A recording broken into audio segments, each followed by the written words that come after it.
Assalamualaikum warahmatullahi wabarakatuh. Apa kabar anak-anak Umi semuanya? Insya Allah dalam keadaan sehat. Nah, hari ini kita ketemu dalam pembelajaran PAI. Namun sebelumnya mari kita berdoa terlebih dahulu. Bismillahirrahmanirrahim. Rabbi zidni ilma warzuqni fahma wa amalan salihah. Amin. Nah, anak Umi, untuk pembelajaran hari ini kita mengenai kisah Luqman Al-Hakim.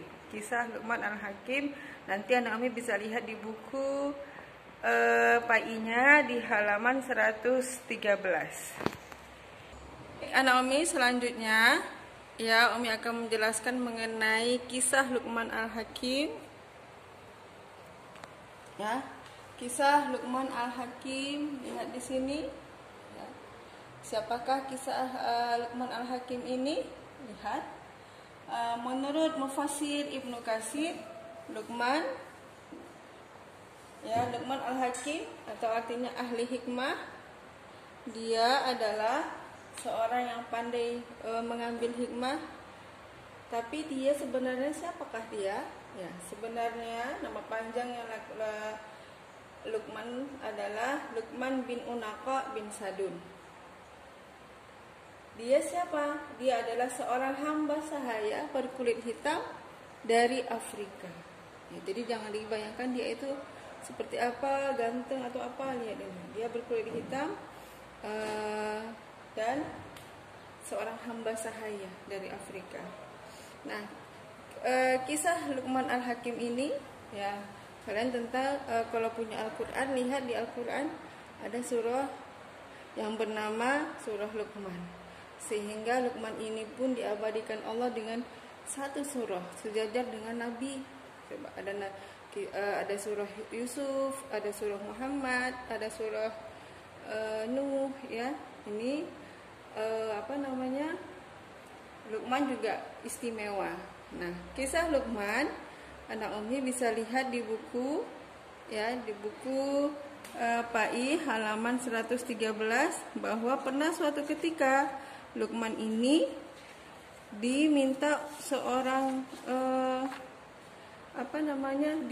dia adalah penjaga kebun, ya. Kemudian diminta seorang yang pemilik kebun, seorang raja itu, dia minta menyuruh untuk menyembelih seekor domba, ya.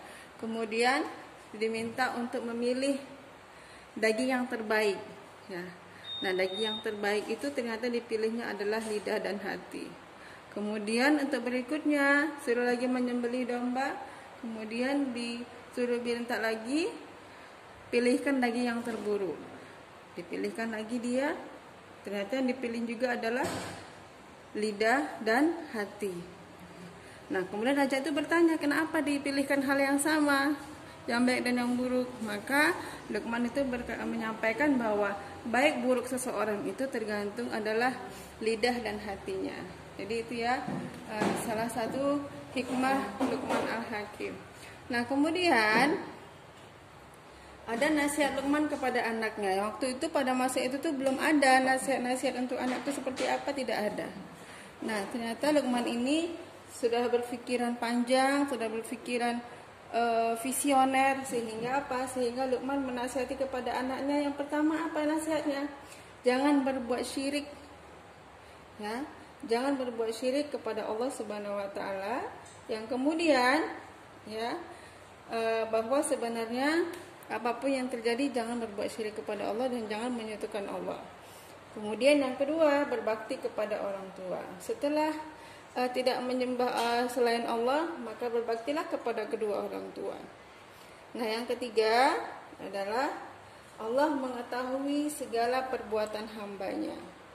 Ini ya, Allah mengetahui perbuatan hambanya. Jadi dimanapun saja berada, yakinlah bahwa Allah tahu apa yang kita lakukan. Ini nasihat dari Luqman. Yang keempat, apa nasihatnya?